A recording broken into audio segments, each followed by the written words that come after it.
She just can't help herself, can she? Where to start with this? The thing I think most shocking, she says that Harry told her, husband tells wife, he thinks he's lost his father too, the way she's lost hers.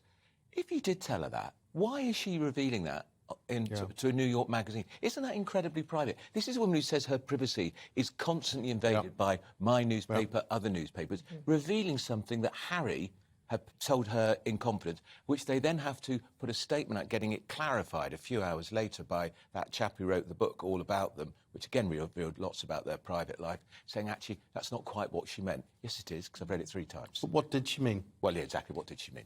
And, of course, she doesn't talk to her father either. There's a pattern of behaviour here, isn't there?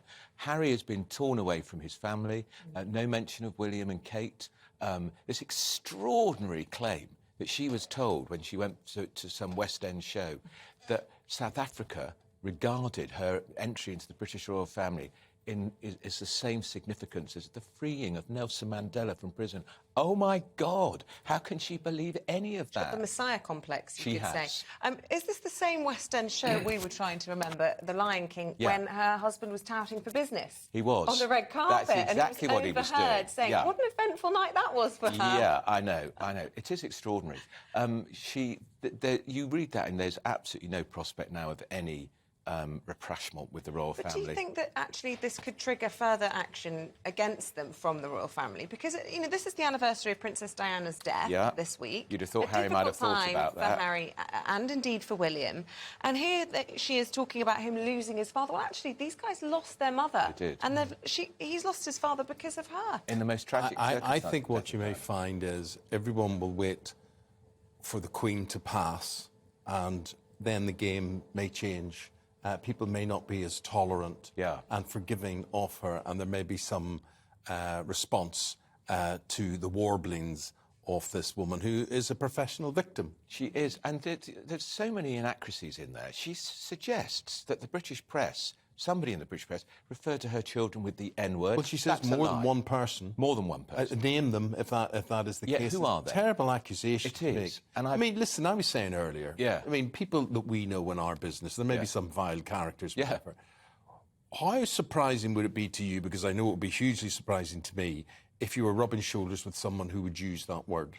I'd be astonished. Yes, I haven't heard that word for Neither decades, and you certainly wouldn't expect any British journalist, male or female, broadcast journalist or print journalist, to say it. She also said, and wasn't challenged by the interviewer, I couldn't possibly have stayed in Britain. Taking my children to school every day, I'd run the gauntlet of 40 photographers. Not true.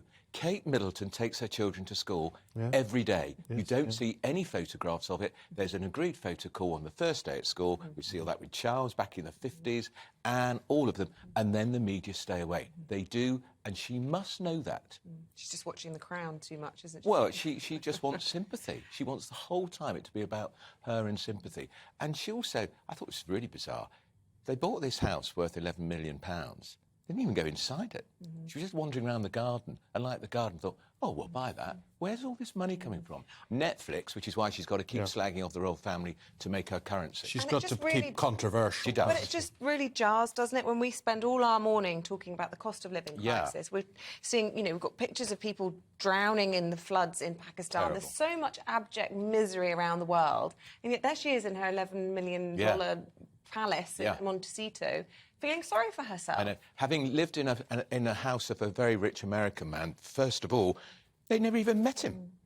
And yet she also says, just finally, she says she should have been allowed to make money and serve in the royal family, just like other members of the royal family can. But only if she could rule New Zealand or Canada or something. Because no member of the royal family is allowed to operate commercially. They just don't. If she's talking about Zara Phillips and Peter Phillips...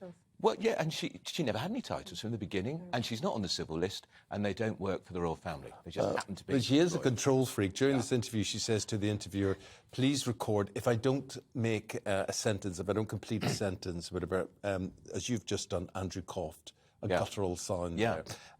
You have to describe how she's gasping, moaning, or whatever other bodily noises that she she happens to exert or make during that time. All the years I've been doing interviews, I've never been asked to do that. No, I know. With my tape recorder, make sure you get that in the interview and then decipher it and interpret it. I've obviously not been doing my job right, Eamon. But it's these unsubstantiated claims. She did it in Oprah last year, went allegation against a member of the royal family claiming racism. She's done it again against the British media. We had an email in from one of our viewers this morning saying the only N-word associated with the Sussexes by the British people is narcissist. Very good. Yeah. Very, very...